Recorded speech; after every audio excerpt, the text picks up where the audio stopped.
Διάλογοι. Μία εκπομπή για την παιδεία, την υγεία και τον πολιτισμό. Διάλογοι. Κάθε Πέμπτη, 12 με 1 το μεσημέρι με τον Αντώνη Βαμιεδάκη στο στούντιο Ρέθυμνο 980. Αγαπημένοι μου ακροατές, αγαπημένες μου ακροάτριες, χαίρετε. Σας καλωσορίζω στους Διαλόγους, την εκπομπή που δίνει χώρο για σκέψη και προβληματισμό γύρω από τα καυτά ερωτήματα της εποχής. Είναι Πέμπτη σήμερα, 12 το μεσημέρι. Ακούτε την εκπομπή Διάλογοι εδώ στο καθιερωμένο ραδιοφωνικό μας ραντεβού. Η εκπομπή μεταδίδεται ζωντανά κάθε Πέμπτη 12 με 1 το μεσημέρι από το στούντιο Ρέθυμνο. Το ηχητικό αρχείο είναι διαθέσιμο στο κανάλι της εκπομπής που υπάρχει στο YouTube και στη σελίδα μας στο Facebook με τίτλο «Διάλογοι με τον Αντώνη Βαμιεδάκη». Στον ήχο είναι η Βούλα Ανδρουλιδάκη. Το μουσικό σήμα της εκπομπής είναι σύνθεση του Μανώλη Ανδρέου. Στην παραγωγή, επιμέλεια και παρουσίαση της εκπομπής είναι ο Αντώνης Βαμιεδάκης. Φίλες και φίλοι, σήμερα θα συζητήσουμε με τους εξαιρετικούς καλεσμένους μου για την κατάσταση που επικρατεί στην δημόσια εκπαίδευση, στα δημόσια σχολεία. Ένα κατεξοχήν σύνθετο και πολύπλοκο κοινωνικό χώρο, ο οποίος δεν λειτουργεί μονοδιάστατα και μηχανιστικά. Η θέση του εκπαιδευτικού μας συστήματος στο σύγχρονο κόσμο είναι κεντρική, καθώς αποτελεί ένα από τους βασικούς πυλώνες της κοινωνικής μας δομής. Η εκπαίδευση είναι εξαιρετικά σημαντική για κάθε εποχή, για κάθε χώρα, για κάθε πολιτισμό. Ως ένα από τα σπουδαιότερα δημόσια αγαθά, πρέπει να προσφέρει ίσες ευκαιρίες για μάθηση σε όλους, ανεξαρτήτως κοινωνικής, οικονομικής ή θρησκευτικής προέλευσης, καθιστώντας το εργαλείο για μια δικαιότερη κοινωνία. Η εκπαίδευση δεν επιτρέπεται να αφήνεται στην τύχη της ή σε μια υποτιθέμενη αυτορύθμιση της αγοράς. Ο ρόλος της υπερβαίνει την απλή μετάδοση γνώσεων, καθώς συνδέεται στενά με τη διαμόρφωση πολιτών και τη διασφάλιση της κοινωνικής συνοχής. Το σχολείο είναι ο κατεξοχήν χώρος όπου οι μαθητές, εκτός από τις βασικές γνώσεις, μαθαίνουν να συνεργάζονται, να συνυπάρχουν και να συνεισφέρουν στην συλλογική πρόοδο. Διαμορφώνονται πολίτες με ηθικές αξιώσεις, κοινωνική υπευθυνότητα και σεβασμό στη διαφορετικότητα. Αποτελεί θεμελιώδες ανθρώπινο δικαίωμα, γι' αυτό και πρέπει να προστατεύεται και να διαφυλάσσεται από την πολιτεία με βάση και τις συνταγματικές επιταγές. Σήμερα υπάρχουν πολλά προβλήματα που πρέπει να αντιμετωπιστούν άμεσα και η πολιτεία οφείλει να ακούσει την εκπαιδευτική κοινότητα, η οποία συχνά πυκνά τα επισημαίνει. Για όλα αυτά θα συζητήσουμε με τον κύριο Χρήστο Σουρουλή, πρόεδρο της Ένωσης Λειτουργών Μέσης Εκπαίδευσης Ρεθύμνου.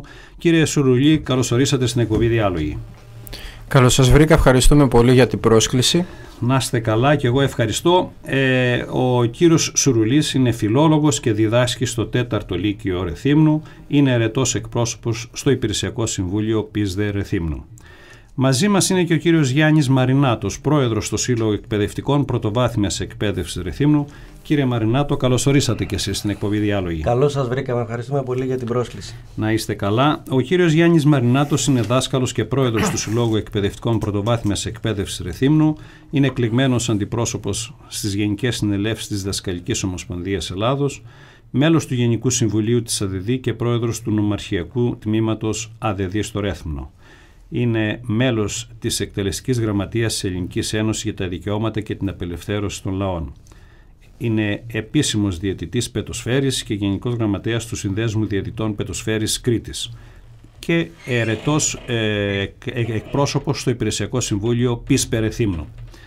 Αργότερα, φίλες και φίλοι, θα είναι τηλεφωνικά μαζί μας και ο κύριος Δημήτρης Μαριόλης, εκπαιδευτικός στην πρωτοβάθμια εκπαίδευση, συγγραφέας, ασχολείται με ιστορικά θέματα και μελέτες. Κύριε Σουρουλή, κύριε Μαρινάτο, οι ερωτήσεις, να πω εξ αρχής, απευθύνονται και στους δύο, οπότε παίρνετε το λόγο ελεύθερα, όποτε αισθάνεστε ότι θέλετε κάτι να πείτε.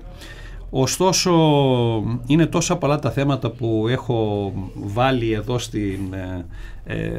τα έχω μαζέψει για να τα κουβεντιάσουμε, που πραγματικά δεν ξέρω από πού να ξεκινήσω. Εν πάση περιπτώσει, θέλω να προσπαθήσω να κάνουμε μια αρχή, γιατί δεν ξέρω αν θα μας πάρει ο χρόνος, θα μας δοθεί η δυνατότητα να τα συζητήσουμε όλα όσα έχω σκεφτεί. Από τα βασικά, να ξεκινήσουμε λοιπόν από τα σχολεία της πρωτοβάθμιας και της δευτεροβάθμιας εκπαίδευσης εδώ στο Ρέθυμνο. Ποια είναι τα βασικά προβλήματα που αυτή τη στιγμή και η εκπαιδευτική κοινότητα αλλά και οι μαθητές, φοιτητές έχουν και αντιμετωπίζουν. Ναι. Κύριε Μαρινάτο, ναι, ξεκινήστε εσείς. Κοιτάξτε, όπως είπατε πάρα πολύ εύστοχα, τα θέματα είναι πάρα πολλά. Είναι θέματα που έχουν βάθος, έχουν διάρκεια και σας ευχαριστούμε πάρα πολύ γιατί μας δίνετε την ευκαιρία και από εδώ, από την εκπομπή σας, να προσπαθήσουμε να τα προσεγγίσουμε, να τα αναδείξουμε και να προβληματίσουμε και τους ακροατές της εκπομπής και τους ρεθεμιώτες πολίτες. Ναι. Αγωνιζόμαστε διαρκώς ως άνθρωποι της εκπαίδευσης, ως εκπρόσωποι εκπαιδευτικών, διαρκώς κυρίως για τα αυτονόητα. Δηλαδή θέλουμε να μην είμαστε πια στα μέσα προς τα τέλη του Γενάρη και να μην έχουν ακόμα καλυφθεί οι απαιτούμενες θέσεις στο εκπαιδευτικό, νοσηλευτικό, βοηθητικό προσωπικό στις σχολικές μας μονάδες. Ζητάμε να υπάρχει μια έγκαιρη κάλυψη όλων των κενών για να μην υπάρχει απώλεια διδακτικών ωρών και να μπορεί πραγματικά το αγαθό της μόρφωσης να υπάρχει για όλους τους μαθητές. Αυτή τη στιγμή έχουμε 13 κενά, για παράδειγμα, ναι, σε σχολικούς νοσηλευτές, προκειμένου να καλύψουν 17 ανελαστικές θέσεις στις σχολικές μονάδες μόνο της πρωτοβάθμιας. Δηλαδή είναι 17 περιπτώσεις μαθητών στο Ρέθυμνο, εδώ που είμαστε, που ακόμα και τώρα ο Άγιος Βασίλης δεν έφερε αυτούς τους σχολικούς νοσηλευτές, κάποιος πρέπει να τους φέρει. Δηλαδή είναι παιδιά, οι περισσότερες περιπτώσεις αφορούν αρρύθμιστους παιδικούς διαβήτες. Είναι περιπτώσεις μαθητών μας που ή έχουν μερική φοιτηση, δηλαδή ακόμα και τώρα δεν πηγαίνουν κάθε μέρα στο σχολείο τους, ανάλογα και με την πορεία της υγείας τους, ή δεν έχουν καμία φοιτηση, δυστυχώς σε κάποιες περιπτώσεις, ακόμα και τώρα δηλαδή, επειδή δεν υπάρχει ο σχολικός. Και φτάνουμε τέλος του Γενάρη, έτσι. Και φτάνουμε τέλος του Γενάρη. Αγωνιζόμαστε λοιπόν για τα αυτονόητα, αγωνιζόμαστε για να υπάρχει ασφάλεια στις υποδομές, να βελτιώσουμε όσο μπορούμε τις συνθήκες στα σχολεία μας, να μπορούν τα σχολεία να λειτουργήσουν, δηλαδή να υπάρχουν χρήματα στα ταμεία των σχολείων που δεν υπάρχουν. Και δηλαδή, τη συντήρησή τους για ακόμη την και τώρα ύλη, στο Ρέθυμνο, ναι, όχι μόνο στο Δήμο Ρεθύμνου αλλά και στους υπόλοιπους δήμους, νομίζω πως δεν έχουν μπει λεφτά στις σχολικές, στα ταμεία των σχολικών μονάδων. Αυτό σημαίνει δηλαδή ότι και σε αυτό το κομμάτι που αφορά αναλώσιμα είδη μέσα στα σχολεία, διαχειρίζονται με το φιλότιμο των γονιών που θέλουν να προσφέρουν κάποια χρήματα για να μπορούν να τα βγάλουν πέρα. Ουσιαστικά από δωρεές δηλαδή. Ουσιαστικά μέχρι τώρα από δωρεές. Υπήρχε μια αλλαγή σε σχέση με τις σχολικές επιτροπές, με ένα καινούριο νόμο που κάποιος μπορεί να έλεγε ότι είναι ίσα μάλλον για να συνηθίσουμε και σε μια νέα κανονικότητα, αυτή που το κράτος δεν θα φροντίζει να μεριμνά ούτε για την κάλυψη των απαραίτητων αγαθών που πρέπει να υπάρχουν στα σχολεία. Σίγουρα βάζουμε και πολλά θέματα σε σχέση με τα αναλυτικά προγράμματα στα σχολεία, με το επίπεδο φοιτησης και σπουδών. Προσπαθούμε λοιπόν να αναδείξουμε στον χώρο και στο χώρο που έχουμε και στον χρόνο όλα αυτά τα οποία αφοράνε εμάς και στους συναδέλφους μας και βέβαια αξιοπρεπείς όρους διαβίωσης και των ίδιων των εκπαιδευτικών, για να μπορούμε, το λέμε έτσι ως σύνθημα, να ζούμε με αξιοπρέπεια από το μισθό μας και μόνο. Δεν σας κρύβω ότι φαντάζομαι θα το προσέξατε ότι ο τίτλος της εκπομπής είναι «Το σχολείο σε κρίση, οι αθέατες όψεις». Και ονόμασα αθέατες όψεις γιατί για την κοινωνία, επειδή δεν δίνεται χώρος και βήμα να τοποθετηθείτε με τα προβλήματά σας, πολλά από αυτά είναι άγνωστα. Προβλήματα, αυτό είναι αλήθεια, ναι, και πραγματικά ήταν πολύ εύστοχο. Κύριε Σουρουλή, εσείς για την δευτεροβάθμια εκπαίδευση φαντάζομαι δεν θα ξεχωρίσετε κάτι, ότι είσαστε σε καλύτερη θέση. Είναι ένα τραγούδι του Θάνου Μικρούτσικου που λέει «Άννα μην κλαις, θα ψωνίσουμε βερεσέ από τον μπακάλι». Αυτό κάνουν τα σχολεία τώρα. Ψωνίζουν βερεσέ, ναι, ψωνίζουν βερεσέ, γραφική ύλη και άλλα υλικά, γιατί δεν έχουν χρήματα. Πάνε σε βιβλιοπωλεία, παίρνουν χαρτί φωτοτυπικού. Αυτή είναι μια κατάσταση. Τώρα ποιο είναι το άσχημο, ότι αν μας ρωτούσατε πέρυσι, θα σας περιγράφαμε την περσινή χρονιά ως τη χειρότερη, και αν μας ρωτούσατε πρόπερση, θα σας περιγράφαμε την προπέρσινη ως χειρότερη. Δηλαδή κάθε χρόνο πάμε ένα νέο ρεκόρ, ναι, είτε αφορά την οικονομική κατάσταση, είτε αφορά τα κενά των εκπαιδευτικών. Τέλη Γενάρη έχουμε ακόμα δεκάδες κενά σε σχολεία του Ρεθύμνου, πλέον και σε σχολεία της πόλης, γιατί παλιότερα δεκάδες κενά. Παλιότερα λέγαμε ότι τα σχολεία της πόλης καλύπτονται γιατί υπάρχει προτίμηση και υποφέρει η περιφέρεια. Ευτυχώς τώρα, το ευτυχώς βέβαια το λέω ειρωνικά, έχει αρχίσει αυτό το πράγμα να εξομαλύνεται. Έχουμε κενά και μέσα στην πόλη και έξω. Το οποίο δεν επηρεάζει μόνο τα παιδιά ως προς τα γνωστικά κενά που υφίστανται, αλλά επηρεάζει συνολικά τη λειτουργία των σχολείων. Δηλαδή δεν μπορεί κανείς να μπει σε ένα κλίμα ότι έχουμε σχολείο που έχει ξεκινήσει, που λειτουργεί κανονικά. Αυτό περνάει και στη ψυχολογία των παιδιών. Είναι υποκρισία από την πλευρά της κυβέρνησης να ανασύρουν κάθε τόσο από τον μπαούλο το θέμα της παραβατικότητας των ανηλίκων, όταν οι ίδιοι δεν φροντίζουν να λειτουργήσει ένα σχολείο κανονικά και να περάσει στους μαθητές η νοοτροπία ότι εδώ είναι σχολείο. Όταν ο μαθητής Νοέμβρη, Δεκέμβρη, Γενάρη σχολάει τη τρίτη, τέταρτη ώρα, προφανώς θα θεωρήσει ότι εδώ είναι παιδική χαρά. Πρέπει να τελειώνει στην ώρα του. Όταν βλέπει δεν έχει καθηγητές, όταν η ίδια η πολιτεία δεν του δίνει το παράδειγμα της τήρησης των υποχρεώσεων, πώς θα περάσει αυτό στην νοοτροπία σε έναν υλικό παιδί? Θέλετε να πείτε δηλαδή ότι ερχόμενος οι μαθητές στο σχολείο, εφόσον ελείψει καθηγητών λόγω της υποστελέχωσης, εννοείται ότι κλείνει το σχολείο. Ασφαλώς, και έχουμε και σε ειδικότητες που η κυβέρνηση έχει θεσπίσει υποχρεωτικά τη τράπεζα θεμάτων στο τέλος της χρονιάς και την ίδια στιγμή δεν καλύπτει κενά ακόμη και αυτών των μαθημάτων. Μετά ποιος θα είναι επαρκής, ο καθηγητής, ο μαθητής ή η πολιτεία? Η πολιτεία θα το ρίξει στους καθηγητές και τους μαθητές. Ναι. Τώρα, όσον αφορά τα οικονομικά προβλήματα που αντιμετωπίζετε ως κλάδος, και μιλάω όσον αφορά τους μισθούς σας, είσαστε ικανοποιημένοι από την κατάσταση την οικονομική την οποία βρίσκεστε σήμερα? Ναι, πάρα πολύ. Κατά μία έννοια είμαστε ακόμα χειρότερα από την εποχή των μνημονίων, από την άποψη ότι δεν έχουμε ουσιαστικές αυξήσεις, αλλά την ίδια στιγμή η ακρίβεια καλπάζει, και δεν μιλάμε μόνο πλέον για μία ακρίβεια στο σούπερ μάρκετ, κάποιον πληθωρισμό που περιοδικά ανεβάζει κάπως τις τιμές, αλλά μιλάμε για το ρεύμα που είναι σε ένα χρηματιστήριο και δεν ξέρεις πόσο θα σου έρθει ο επόμενος λογαριασμός, όσο και αν προσπαθείς να το διαχειριστείς. Μιλάμε για ενοίκια, για μια τρομακτική έλλειψη στέγης που όχι μόνο ανεβάζει τα ενοίκια, αλλά ακόμη και αν διαθέτεις χρήματα δεν ξέρεις αν θα βρεις σπίτι. Δεν βγαίνει πλέον με αυτά ένας μισθωτός, όχι μόνο εκπαιδευτικός, γενικότερα, γιατί προβάλλεται, πρώτα απ' όλα αυτό που προβάλλεται η ονομαστική αξία των μισθών χωρίς τις κρατήσεις, και του λέει 1550 από λεφτά που παίρνουν, και μετά το βλέπεις καθαρά και είναι στα 1100 κάτι. Αλλά τουλάχιστον παλιότερα υπήρχαν σταθερές τιμές. Αυτή τη στιγμή δεν προλαβαίνεις. Κοιτάξτε, αυτό που λέτε, να σταθούμε λίγο σε αυτό. Ναι, παλιότερα λίγο πολύ μια οικογένεια ανεξάρτητα από τα μέλη μπορούσε να κάνει ένα υπολογισμό ότι το ρεύμα μου έρχεται τόσο το μήνα, το νερό μου έρχεται τόσο το μήνα, το ενοίκιο είναι τόσο το μήνα. Ναι, η κατάσταση έτσι όπως είναι σήμερα είναι αυτό ακριβώς που είπατε. Ένα χρηματιστήριο τελικά ολόκληρη ζωή.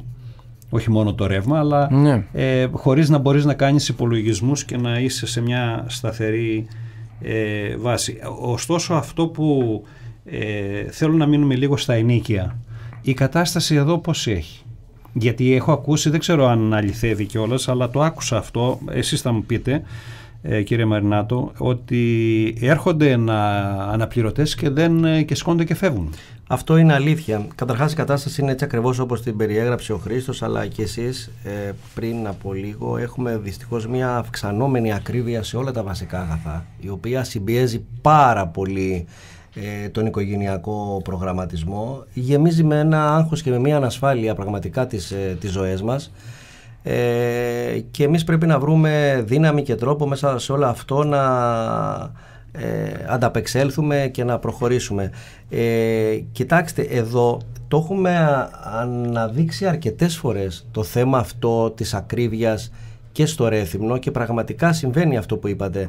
Δηλαδή τα τελευταία 2 τουλάχιστον χρόνια έχουμε πληθώρα συναδέλφων εκπαιδευτικών που καλούνται να προσφέρουν τις εκπαιδευτικές τους υπηρεσίες στο Ρέθυμνο, να έρθουν να διδάξουν δηλαδή σε σχολεία του Ρεθύμνου, κάθονται λίγες μέρες και φεύγουν. Δεν μπορούν να ανταποκριθούν. Όπως καταλαβαίνετε, όταν ένας μισθός είναι στα 950.000 ευρώ με νίκια να καλπάζουν των 600 ευρώ, δεν μπορεί να βγει. Δεν βγαίνει ο λογαριασμός.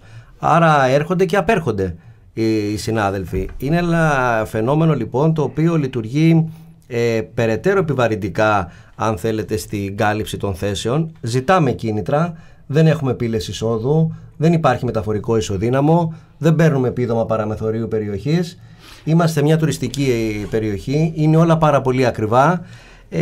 Και ζητάμε ενισχύσεις, κίνητρα. Θέλω να μου σχολιάσετε το εξής. Κάπου διάβασα ότι η κυβέρνηση προσπαθεί, δεν ξέρω αν το έχει θεσπίσει, οι εκπαιδευτικοί να μένουν σε δωμάτια προσωπικού ξενοδοχείων.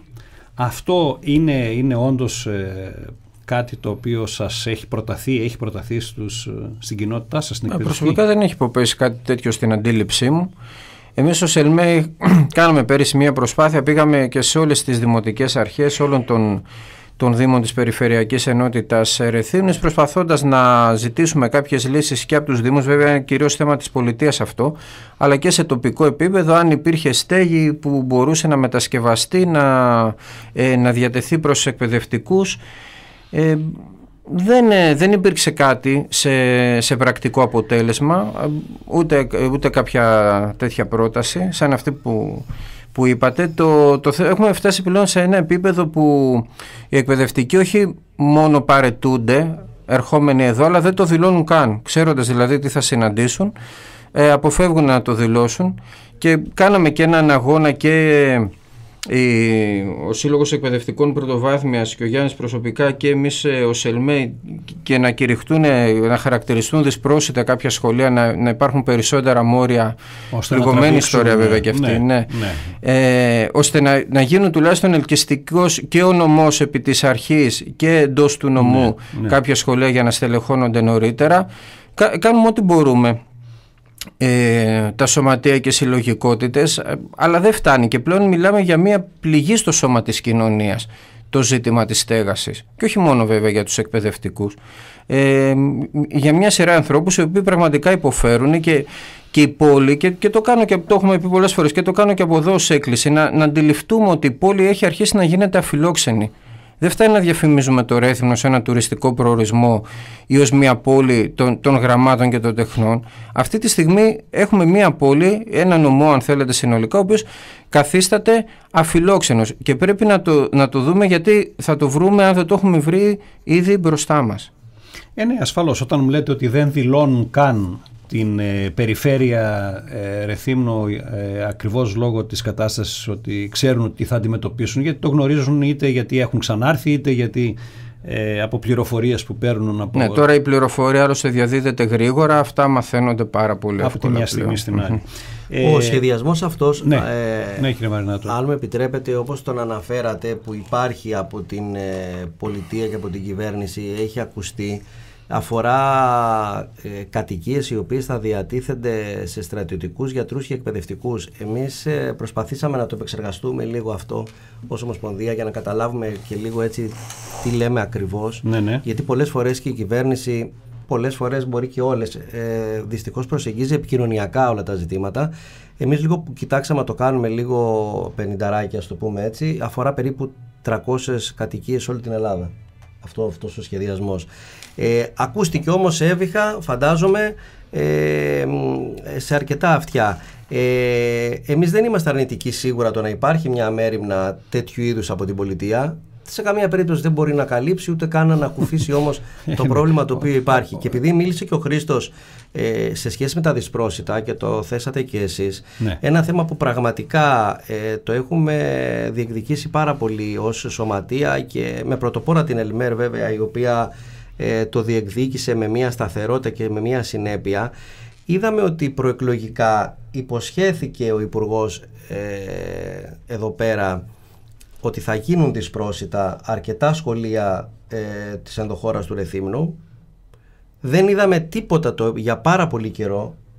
Αναγκαστήκαμε να ενοχλούμε συνέχεια με ανακοινώσεις, παρεμβάσεις και διάφορων τύπων οχλήσεις. Έγιναν δυσπρόσιτα ονομαστικά, μπήκε δηλαδή στο ΦΕΚ ότι είναι δυσπρόσιτα και άκουσαν ακόμα δεν έχει συνοδευτεί αυτό με την αντίστοιχη μοριοδότηση. Δηλαδή αυτή τη στιγμή είναι μόνο κατόνομα δυσπρόσιτα τα σχολεία αυτά. Και θα δηλαδή ένας ο οποίος υπηρετεί σε ένα τέτοιο σχολείο δεν θα πάρει τα μόρια. Όχι, ένα ΦΕΚ το οποίο δεν δίνει την αναδρομικότητα ως θα όφιλε να τη δώσει. Υπάρχει δηλαδή μια θολή κατάσταση και ακόμα και τώρα οι πίνακες της μοριοδότησης, δηλαδή των εκπαιδευτικών που έχουν υπηρετήσει σε αυτά τα σχολεία ή υπηρετούν φέτος, δεν έχει αλλάξει. Μάλιστα. Δηλαδή τώρα θα μπουν και θα διεκδικήσουν μια θέση μετάθεσης στο επόμενο διάστημα, περιμένοντας να ισχύσει το ΦΕΚ της πολιτείας, της κυβέρνησης, και δεν υπάρχει ακόμα πρόβλεψη, δεν υπάρχει δηλαδή κάποια μέριμνα για την αλλαγή των μορίων τους. Το είδαμε και αυτό. Θα το διεκδικήσουμε και αυτό. Το είδαμε και αυτό. Ωστόσο τώρα με ειδοποιούν ότι είναι στην τηλεφωνική μας γραμμή ο κύριος Δημήτρης Μαριόλης, είναι τηλεφωνικά μαζί μας. Κύριε Μαριόλη, μας ακούτε? Ναι, σας ακούω. Καλησπέρα, σας καλωσορίζω στην εκπομπή Διάλογοι. Καλησπέρα και από μένα, να είστε καλά. Φίλες και φίλοι, ο κύριος Δημήτρης Μαριόλης είναι, όπως είπαμε και λίγο νωρίτερα, δάσκαλος και διδάκτορας νεότερης και σύγχρονης ιστορίας του Παντίου Πανεπιστημίου.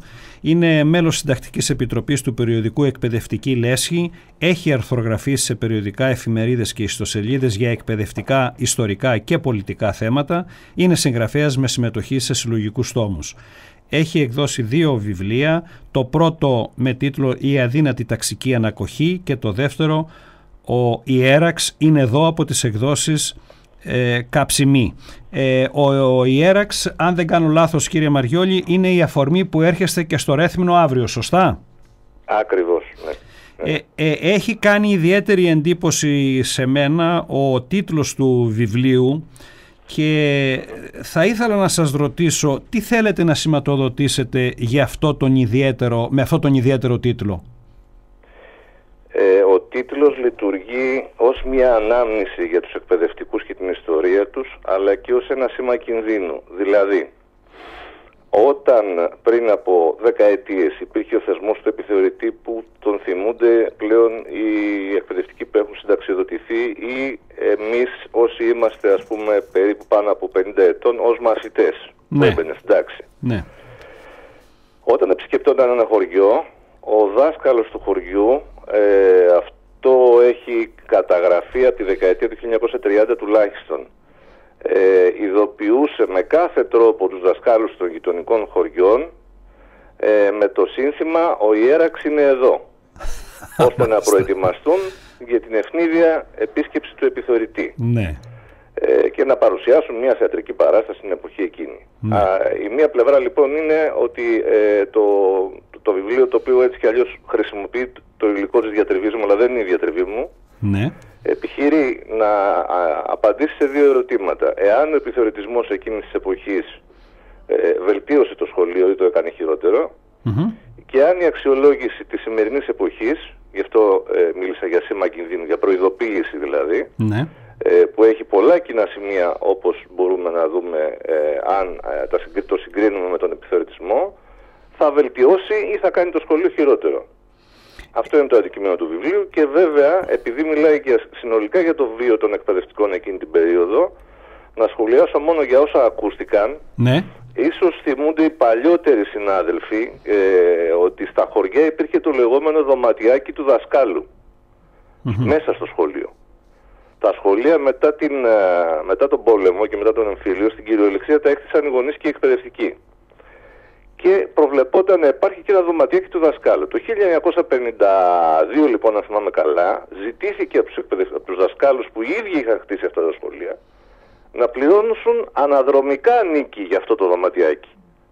Βλέπετε λοιπόν πως όσα έλεγαν οι συνάδελφοί μου πριν, ναι, τα έχει ήδη βιώσει ο κλάδος και μέσα από πολλούς αγώνες κατάφερε από την άξη από πάνω του, αλλά δυστυχώς τώρα κάνουμε ένα κύκλο και με νέες μορφές και νέους τρόπους βρισκόμαστε αντιμέτωποι με παρόμοια προβλήματα. Κύριε Μαριόλη, θέλω να σας ρωτήσω το εξής. Ποια σχέση μπορεί να έχει ο επιθεωρητής που γνώρισαν οι παλιότεροι εκπαιδευτικοί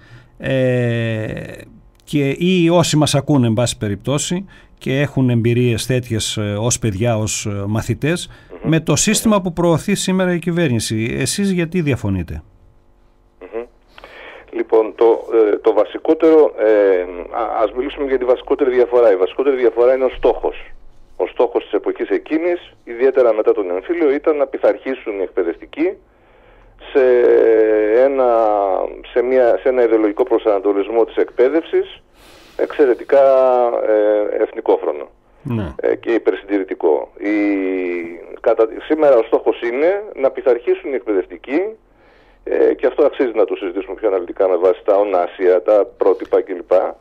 Σε μια πολυκατηγοριοποίηση των σχολείων. Για να γίνει αυτό, δηλαδή για να μπορέσεις να μετρήσεις κάτι που δεν μετριέται, δεν μπορείς να μετρήσεις δηλαδή μια διδασκαλία σε μια αριθμητική κλίμακα, τι έκαναν οι επιθεωρητές? Ό,τι καλούν και σήμερα τους αξιολογητές να κάνουν. Δηλαδή, για να καταλάβει ο κόσμος, με συγχωρείτε που σας διακόπτω, μιλάμε λοιπόν τώρα για αυτό που εμφαντικά μιλάει η κυβέρνηση, για την λεγόμενη αξιολόγηση των εκπαιδευτικών. Ακριβώς. Μάλιστα. Είναι ακριβώς το ίδιο πράγμα ως διαδικασία. Ναι. Με τη διαφορά ότι, ας πούμε, τότε δεν υπήρχαν διαδραστικοί πίνακες προφανώς, σήμερα υπάρχουν. Επομένως, τότε υπήρχαν τα κουτάκια, οι περίφημοι δείκτες, αν, ας πούμε, για παράδειγμα, μπορείς να παραδώσεις με το βιβλίο κλειστό, αν η φωνή σου είναι αρκετά στεντόρια κτλ., αν είσαι μεταδοτικός κλπ. Όλα αυτά, δηλαδή ποιοτικά στοιχεία τα οποία εσύ ως δάσκαλος ή δασκάλα τα προετοίμαζες ως θεατρική παράσταση για την ώρα που θα έρθει ο επιθεωρητής και τα έχεις κάνει πρόβα με τα παιδιά. Αντίστοιχα, σήμερα ο αξιολογητής έχει συνεννοηθεί μαζί σου από πριν, ξέρεις πότε θα έρθει, στείνεις μια παράσταση και συμπληρώνει κουτάκια. Ένα από τα κουτάκια, για παράδειγμα, που συμπληρώνει είναι αν χρησιμοποίησες διαδραστικό. Αν το σχολείο δεν έχει διαδραστικό, θα σου βάλει ότι είσαι πολύ καλός, όχι εξαιρετικός. Λες, μα δεν έχει. Ναι, αλλά υπάρχει το κουτάκι, σου λέει. Λοιπόν, και το ερώτημα είναι εδώ, για ποιο λόγο εμείς διαφωνούμε. Αυτό θα σας ρώταγα τώρα, γιατί αυτό θα σας ρώταγα τώρα, γιατί υπάρχει πάρα πολλοί κόσμος που λέει, μα καλά, γιατί να μην ελέγχονται οι εκπαιδευτικοί, γιατί να μην αξιολογούνται? Γιατί λοιπόν εσείς διαφωνείτε? Να πούμε ή να το θέσω διαφορετικά, δεν είναι απαραίτητο να διαφωνείτε, αν προτείνετε κάτι άλλο. Ναι, βεβαίως. Να πούμε ότι οι ομοσπονδίες έτσι και αλλιώς έχουν προτάσεις, ανεξάρτητα από το αν εγώ συμφωνώ ή όχι με αυτές, έχουν προτάσεις για την αξιολόγηση, τις οποίες το Υπουργείο έχει αγνοήσει πλήρως, για την αξιολόγηση της σχολικής μονάδας κλπ. Ως μια ανατροφοδοτική διαδικασία, ούτε καν υπάρχει κάποια συζήτηση για αυτές τις θέσεις. Τουλάχιστον όσον αφορά τη δασκαλική ομοσπονδία, που μπορώ να γνωρίζω γιατί είμαι μέλος της. Τώρα, ο βασικός λόγος της αντιπαράτησης είναι ο εξής. Πρώτα απ' όλα, οι εκπαιδευτικοί ελέγχονται, δεν υπάρχει, ας πούμε, μια κατάσταση μη ελέγχου. Αυτό στο οποίο αντιδρούμε εμείς και θεωρούμε ότι δεν θα κάνει το σχολείο καλύτερο, αλλά θα το κάνει χειρότερο, είναι στο ότι η εκπαίδευση για να λειτουργήσει ο εκπαιδευτικός για να λειτουργήσει χρειάζεται ένα βαθμό ελευθερίας. Η κυβέρνηση από την πλευρά της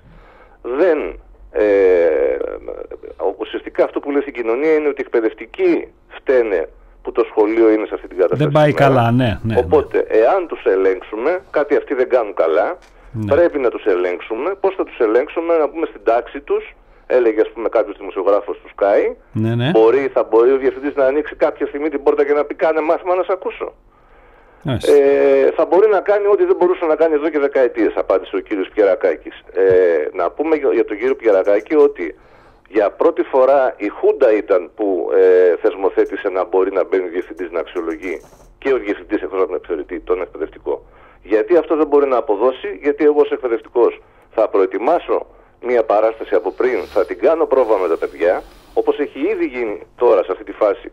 Όσοι έχουν δοκιμάσει να αξιολογηθούν, με συνεννόηση μάλιστα με τους συμβούλους, θα βγω ότι είμαι εξαιρετικός και το πράγμα θα πάει παρακάτω ωραιότατα. Η δική μας άποψη είναι το καλό σχολείο είναι το ακριβό σχολείο, όπου και όλα τα σχολεία πρέπει να είναι ακριβά, όχι μόνο κάποια, και εκεί ακριβώς μπορούμε να δώσουμε και ένα συγκεκριμένο παράδειγμα. Η πανδημία έκλεισε τα παιδιά στο σπίτι 2 μήνες τη μία χρονιά, 2 μήνες την άλλη χρονιά. Ναι. Εγώ έχω μια έκτη δημοτικού που πρώτη Δευτέρα ήταν στην πανδημία. Ναι. Οι έκτες έχουν τρομερό πρόβλημα σήμερα. Τι μελέτες, αξιολόγηση και έρευνες έκανε η κυβέρνηση για τα μαθησιακά προβλήματα και κενά που άφησε η πανδημία στα παιδιά? Καμία. Εγώ σαν εκπαιδευτικό στην τρίτη δημοτικού, για παράδειγμα, πάρω μια τρίτη δημοτικού μετά από την πρώτη και τη Δευτέρα, θα πρέπει να μπορώ να έχω ένα πρόγραμμα και ένα βαθμό ελευθερίας, ώστε τα παιδιά που λόγω πανδημίας ή έστω ότι δεν υπήρχε πανδημία, για άλλους λόγους, δεν μπόρεσαν να μάθουν να διαβάζουν. Εδώ βγαίνει μια μελέτη και λέει το Ινστιτούτο του Υπουργείου ότι 1 στα 5 είναι λειτουργικά αναλφάβητο στο γυμνάσιο. Δηλαδή δεν καταλαβαίνει τι διαβάζει. Ναι. Λοιπόν, ωραία, γιατί δεν καταλαβαίνει τι διαβάζει? Εγώ θα έχω το βαθμό ελευθερίας να ασχοληθώ με αυτό το παιδί και με αυτό το παιδί και ταυτόχρονα με την τάξη μου? Το Υπουργείο απαντάει, κάνει 25 τα παιδιά στο τμήμα, άρα με στείνει στον τοίχο, δεν προλαβαίνω να το κάνω, και δεύτερον, δεν ασχολείται καθόλου με αυτό. Ασχολείται με τα κουτάκια της αξιολόγησης και την κατηγοριοποίηση των σχολείων. Κύριε Μαριόλη, λοιπόν, σε αυτό είναι περισσότερη εκπαιδευτική σταθερότητα και βαθμή ελευθερία στον εκπαιδευτικό. Δηλαδή δεν νοείται ένας χειρούργος ή ένας δικηγόρος τη στιγμή που ασκεί το επάγγελμά του να πάει κάποιος να δει τι ακριβώς κάνεις εσύ εδώ τώρα, για κάνε να δω, να σε αξιολογήσω. Ναι. Δεν υπάρχει αυτό το πράγμα. Ούτε ένας ταξιτζής, ας πούμε, την ώρα που οδηγεί το ταξί, να μπει κάποιος από πίσω να πούμε, για να δούμε, κύριε, σήμερα πώς... Κύριε Μαριόλη, με τον ερχομό σας αύριο θα έχουμε την ευκαιρία να πούμε περισσότερα εδώ στο Ρέθυμνο, να πούμε ότι η εκδήλωση οργανώνεται από τους Συλλόγους Εκπαιδευτικών Πρωτοβάθμιας και Δευτεροβάθμιας Εκπαίδευσης. Θα γίνει στις 7 η ώρα στο αμφιθέατρο του Δευτέρου Δημοτικού Σχολείου. Για το βιβλίο σας ο Ιέραξ είναι εδώ, σωστά? Επιτρέψτε μόνο 10 δευτερόλεπτα. Παρακαλώ, ναι, και να κλείσουμε με αυτό. Η κυβέρνηση επί της ουσίας αυτή τη στιγμή λέει στην κοινωνία ότι το δημόσιο δωρεάν σχολείο είναι τελειωμένο. Δεν μπορούμε να κάνουμε κάτι γι' αυτό. Όμως μπορώ σε κάθε περιοχή να σας φτιάξω ένα καλό σχολείο, είτε θα το πω ονάσιο είτε πρότυπο, όπου εκεί θα πηγαίνουν οι καλοί μαθητές και οι υπόλοιποι θα πηγαίνουν στα άλλα. Αυτό είναι η απόλυτη κατηγοριοποίηση. Σημαίνει ότι οι μαθητές θα περνάνε εκεί, ήδη έχουν ανοίξει φροντιστήρια που διαφημίζουν φροντιστήριο προετοιμασίας για τα ονάσια σχολεία. Θα μου πείτε και μία μεσαία τάξη, γιατί το παιδί μου να μην δώσει εξετάσεις και να πάει στο ονάσιο, και σας απαντώ και κλείνω με αυτό. Ναι. Το ιστορικό πρότυπο σχολείο της χώρας, το πρώτο που έφτιαξε ο, ας πούμε, επικεφαλής των συντηρητικών παιδαγωγών, ο Εξαρχόπουλος, ναι, είναι το πρότυπο, το πειραματικό σχολείο Πανεπιστήμιου Αθηνών, στο Κολονάκι. Ναι. Αυτό εδώ και 4 χρόνια λειτουργεί μόνο με αναπληρωτές. Διότι δεν πάει κανένας εκπαιδευτικός εκεί. Κάθε χρόνο αλλάζει εκπαιδευτικούς. Και μάλιστα είναι σχεδόν πρώτη-δεύτερη χρονιά που δουλεύουν. Διότι είναι τέτοια η κατάσταση που... Και φανταστείτε δηλαδή σε τι παραχνή βρίσκεται το πρώτο ιστορικό πρότυπο σχολείο της χώρας. Ναι. Επομένως, ούτε η μεσαία τάξη θα δει φως από αυτή την υπόσχεση. Τα σχολεία για άλλες, ας πούμε. Ωραία. Θα πούμε εδώ και με τους συναδέλφους σας... Αύριο, ναι, με όποιους φίλους θέλουν να έρθουν από κοντά. Ωραία. Θα τα πούμε και αύριο λοιπόν από κοντά, 7 η ώρα στο δεύτερο δημοτικό σχολείο. Εμείς θα συνεχίσουμε την κουβέντα μας εδώ για τα προβλήματα των εκπαιδευτικών με τους συναδέλφους σας. Σας ευχαριστώ πολύ, κύριε Μαριόλη, που συμμετείχατε. Να είστε καλά, γεια σας. Να είστε καλά, γεια σας. Γεια σας. Να πούμε ότι στη συζήτηση αύριο, κύριε Σουρουλή και κύριε Μαρινάτο, θα τη συντονίζετε εσείς, αν δεν κάνω λάθος, σωστά? Θα είσαστε και εσείς παρόντες, ναι, θα συμμετέχετε σε αυτή τη συζήτηση, όπως και ο διδάσκονος στο τμήμα κοινωνιολογίας, ο κύριος Δημήτρης Αλεξάκης.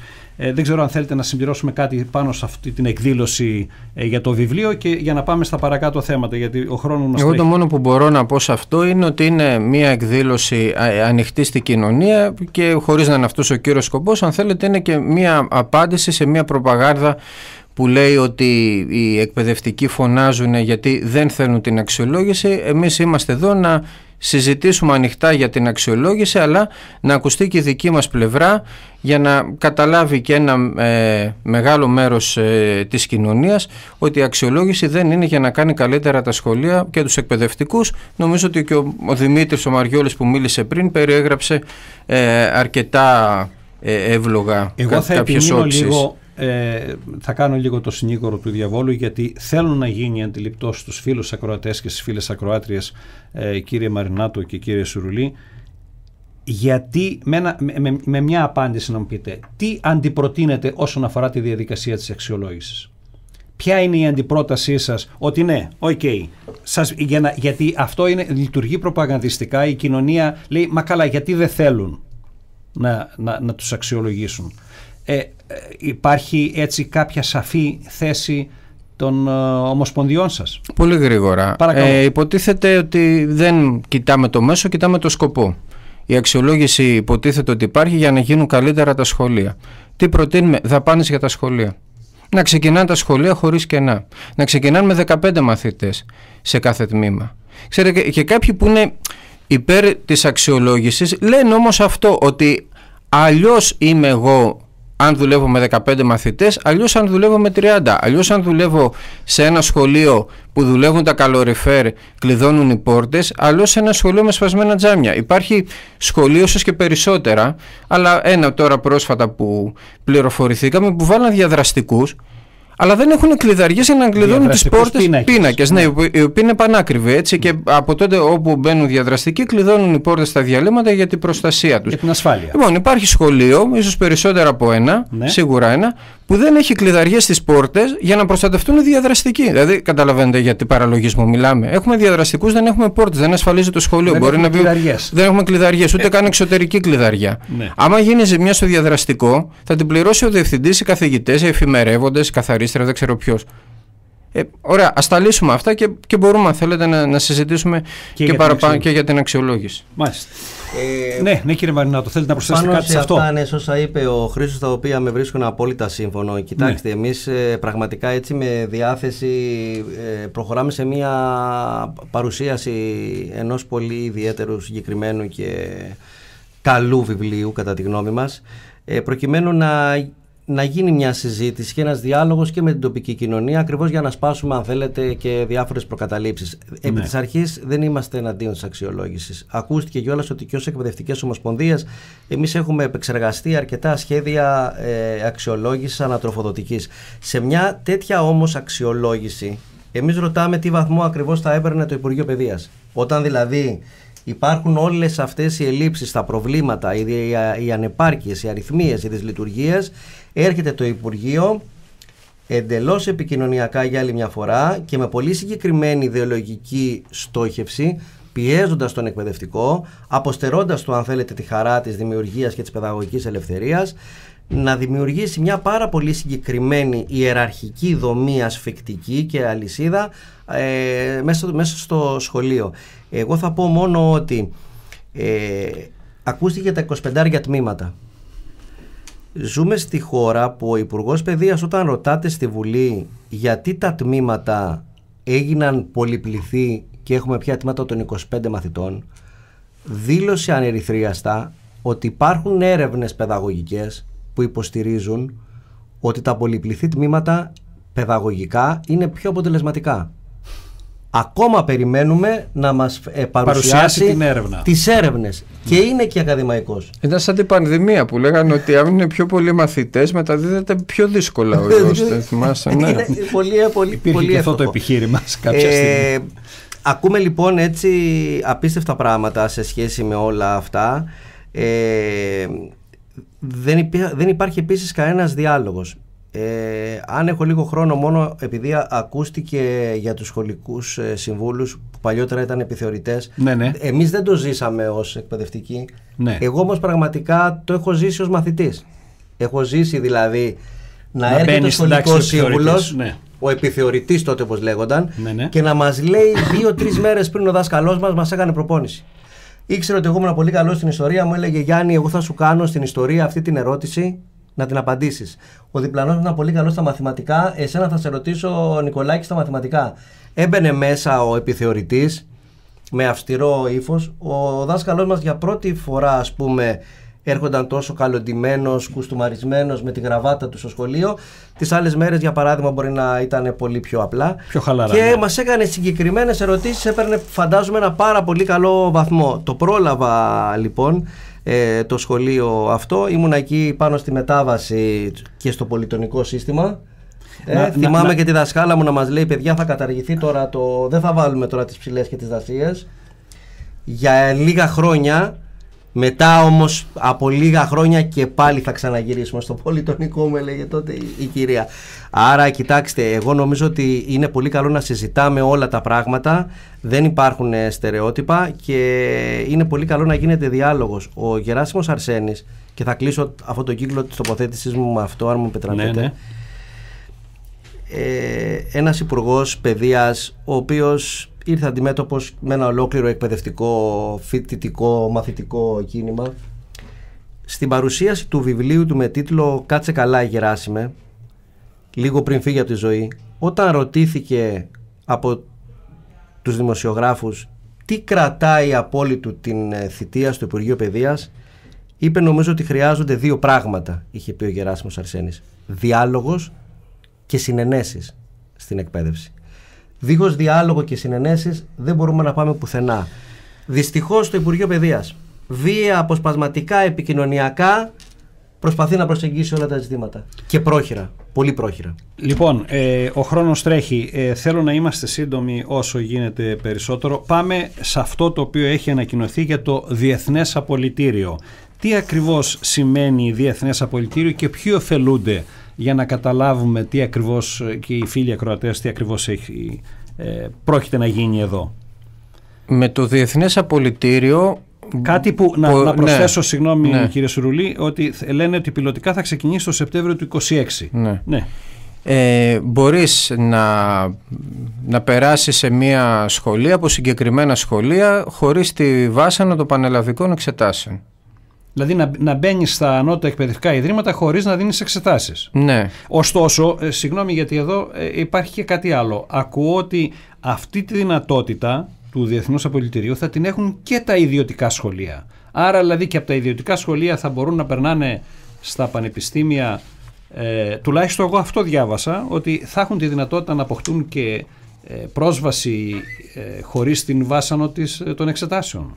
Ναι, ουσιαστικά είναι μία ακόμα πτυχή μιας ταξικής πολιτικής, η οποία ευνοεί τα ανώτερα στρώματα. Στο ίδιο πλαίσιο είναι και τα ιδιωτικά πανεπιστήμια, που μην νομίζει κανείς, δηλαδή τα ιδιωτικά πανεπιστήμια, αν θέλετε, είναι πάρα πολύ μεγάλη συζήτηση, γιατί δεν πρέπει να το σκεφτούμε μόνο για όσους μπορούν να πάνε, αλλά είναι και τι επιστήμονες θα βγαίνουν από εκεί. Δηλαδή σιγά σιγά θα αρχίσουμε να βλέπουμε επιστήμονες οι οποίοι δεν θα είναι καθόλου ολοκληρωμένοι, και αυτό μπορεί και σε κάποιες ειδικότητες να καταστεί και επικίνδυνο. Είναι μεγάλο ζήτημα. Εν πάση περιπτώσει, το Διεθνές Απολυτήριο είναι ακόμα μία προσπάθεια, επιτρέψτε μου τη λέξη, ξεχαρβαλώματος της δημόσιας εκπαίδευσης, όπως είναι και τα ονάσια σχολεία. Δηλαδή σε δημόσια σχολεία θα υπάρχει κάποιος χορηγός, θα υπάρχει διοικούσα επιτροπή, και τα παιδιά τα οποία θα είναι σε μια γειτονιά θα υποχρεωθούν να φύγουν και να πάνε σε άλλα σχολεία, γιατί στα ονάσια, όπως και στα πρότυπα, θα περνάνε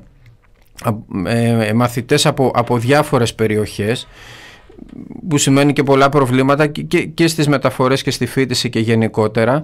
Υπάρχει μια καταιγίδα τέτοιων νομοθετημάτων, το οποίο εκτός από την εξυπηρέτηση των ιδιωτικών συμφερόντων λειτουργεί και επικοινωνιακά. Το είπε και ο Γιάννης, ότι μία πτυχή της κυβερνητικής πολιτικής είναι η επικοινωνιακή. Λέμε σε ανθρώπους που δεν μπορούν να κατανοήσουν τις έννοιες, ακούγονται πάρα πολύ ωραία. Ονάσια σχολεία, International Baccalaureate. Ακούστε, στην εκπαίδευση γίνεται μία επανάσταση. Και δεν ξέρεις τι γίνεται, ενώ ουσιαστικά γίνεται ένα ξεχαρβάλωμα. Αυτό το οποίο έχει κάνει ιδιαίτερη εντύπωση σε αυτή την ανακοίνωση της κυβέρνησης για τα ονάσια σχολεία είναι ότι θα συμμετέχει, τουλάχιστον αυτό διάβασα, το Ίδρυμα Ονάση, και μάλιστα με αποφασιστικό λόγο σε θέματα εκπαιδευτικών προγραμμάτων.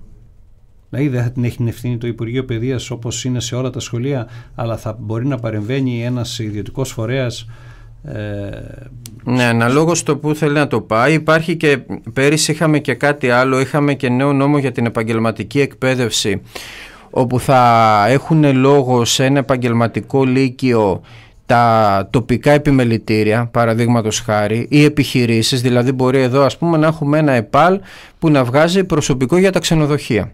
Ναι.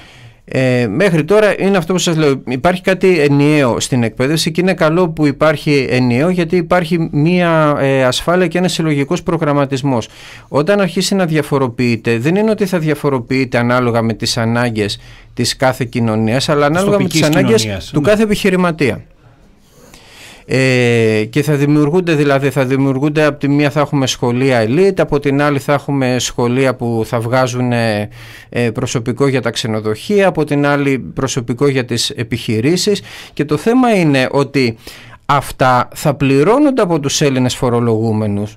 Δηλαδή το μεγάλο σκάνδαλο εδώ είναι ότι υπάρχει μιας μορφής ιδιωτικοποίηση, όχι όμως με την έννοια ότι εγώ είμαι ένας επιχειρηματίας που θα ρισκάρω, θα επενδύσω κάποια χρήματα να φτιάξω μια ιδιωτική σχολή, αλλά ο επιχειρηματίας θα χρησιμοποιεί τις δημόσιες δομές, τις οποίες πληρώνουν Έλληνες φορολογούμενοι, για να κάνει τη δουλειά του. Δηλαδή αβαντάρουμε μια επιχειρηματική τάξη, η οποία δεν είναι τελικά καθόλου επιχειρηματική, γιατί αυτό το πράγμα δεν είναι επιχειρηματικότητα, είναι γνωριμία με την κυβέρνηση για να βγάζει εύκολα χρήματα εις βάρος των παιδιών, των γονιών, της ίδιας της κοινωνίας.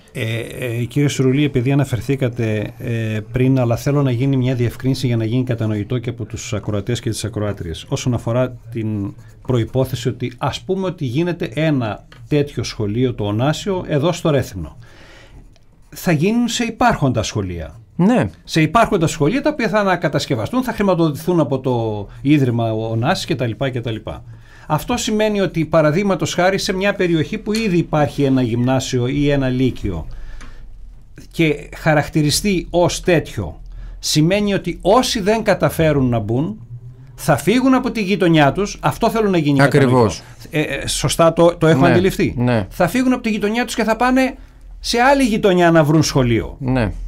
Δηλαδή γιατί αυτό τελικά πέραν από την κατηγοριοποίηση είναι και η οικονομική, αν θέλετε, και η περισσότερο προβλήματα δημιουργεί στις οικογένειες. Φαντάζεστε έναν μαθητή που είναι το σχολείο δίπλα να πηγαίνει και ξαφνικά από δίπλα να πρέπει να πάει 3 χιλιόμετρα πιο πέρα ή 4. Βέβαια η κυρία Δόμνα Μιχαηλίδου είχε πει ότι δεν είναι κακό ένας μαθητής να περπατάει 8 χιλιόμετρα την ημέρα. Ήδη το κάνουμε τις συγχωνεύσεις τμήματων. Μ' αρέσει που έχεις χιούμορ, κύριο Στρουλή, και τελικά το διαχειρίζεσαι. Ναι. Τι να πεις. Ήδη το κάνουν και με τις συγχωνεύσεις που είδαμε το καλοκαίρι. Υπήρχε και αυτό. Δηλαδή, άμα λέγαμε, ας πούμε, μέχρι 27 είχαν ανέβει ήδη το όριο. Λένε, εγώ 27 μαθητές, λες εντάξει, στους 28 σπάει το τμήμα, 14. Σου λένε όχι, δεν σπάει, θα μείνει 27 να πάει αλλού ο Δημητράκης. Το οποίο είναι και παράνομο. Αλλά όπου τους παίρνει, όπου δεν αντιδράσει κανείς, εφαρμόζεται. Τώρα θα γίνει αυτό το πράγμα. Το κακό είναι ότι έτσι όπως έχουν καταντήσει τα σχολεία, για να κάνουμε και ένα κύκλο στην αρχή της συζήτησης, ναι. Θα παρακαλάνε σχολεία να γίνουν ωνάσια ή κάτι παρόμοιο για να χρηματοδοτηθούν, όταν δεν έχουν χάρτη φωτοτυπικού. Δηλαδή φτάνουμε εκεί. Ουσιαστικά δηλαδή δεν είναι μόνο τα νομοθετήματα, είναι η όλη κατάσταση που σε στρέφει στο να παρακαλάς για πράγματα για τα οποία θα έπρεπε να αγωνίζεσαι. Ναι. Για το αντίθετο. Κύριε Μαρινάτη, σε όλους αυτούς τους σχεδιασμούς να αναφέρω, αν θέλετε για άλλη μια φορά, ναι, ότι το Υπουργείο Παιδείας αφήνει παντελώς απ' έξω όλους αυτούς τους οποίους έπρεπε να είχε απευθυνθεί για να τους ρωτήσει.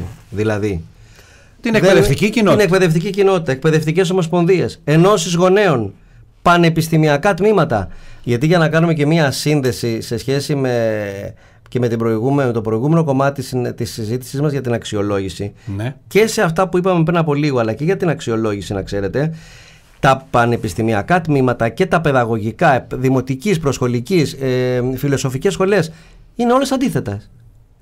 Επιστημονικά, τεκμηριωμένα.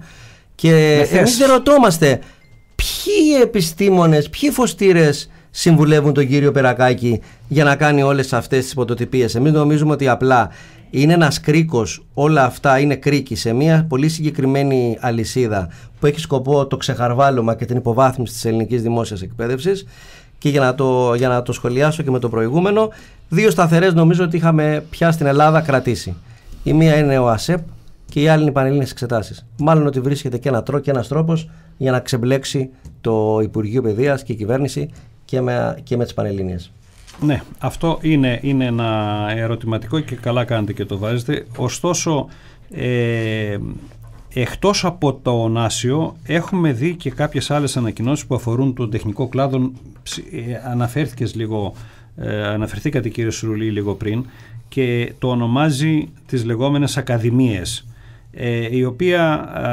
η δημιουργία επαγγελματικών ακαδημιών που σε σύμπραξη πάλι με τις ιδιωτικές επιχειρήσεις ουσιαστικά ανάλογα με την απέτηση του εργοδότη, ο οποίος θα χρηματοδοτεί και ένα μέρος, θα βγαίνουν και θα γίνεται και η εκπαίδευση.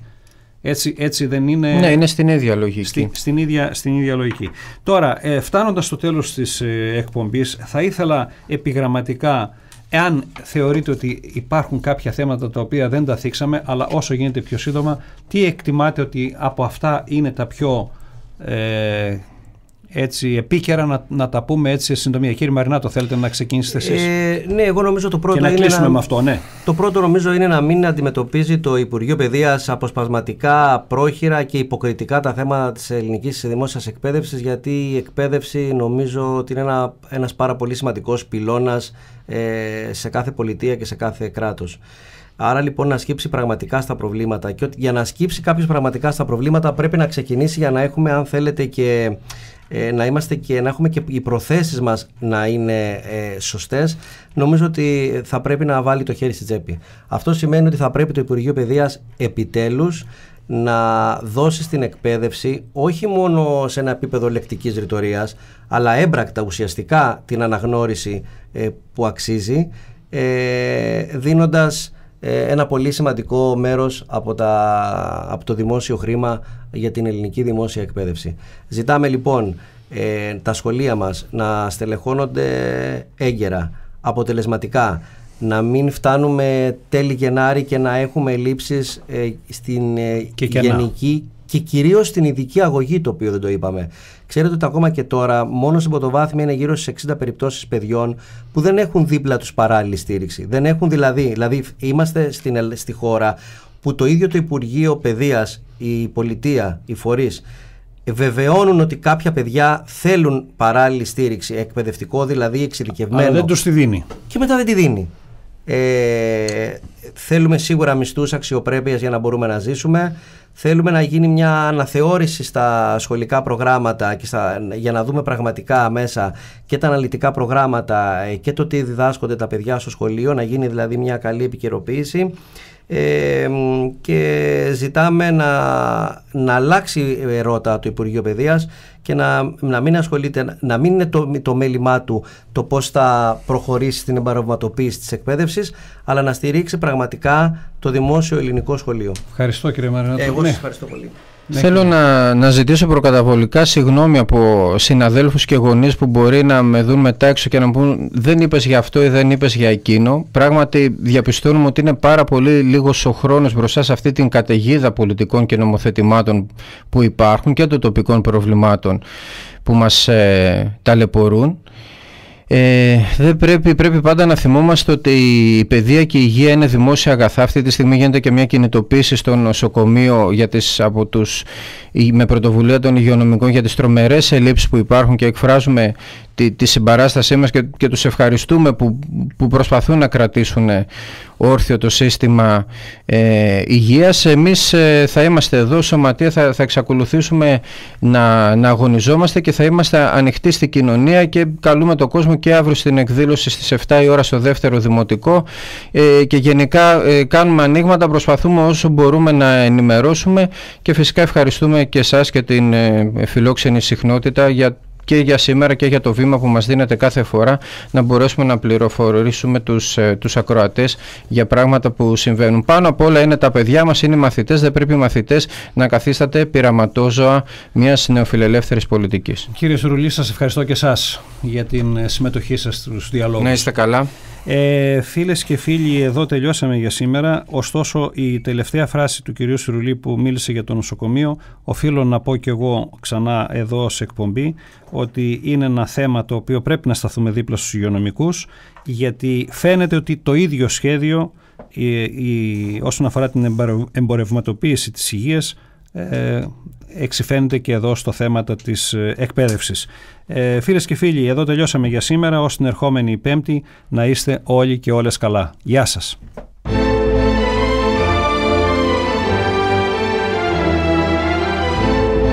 Διάλογοι. Μια εκπομπή για την παιδεία, την υγεία και τον πολιτισμό.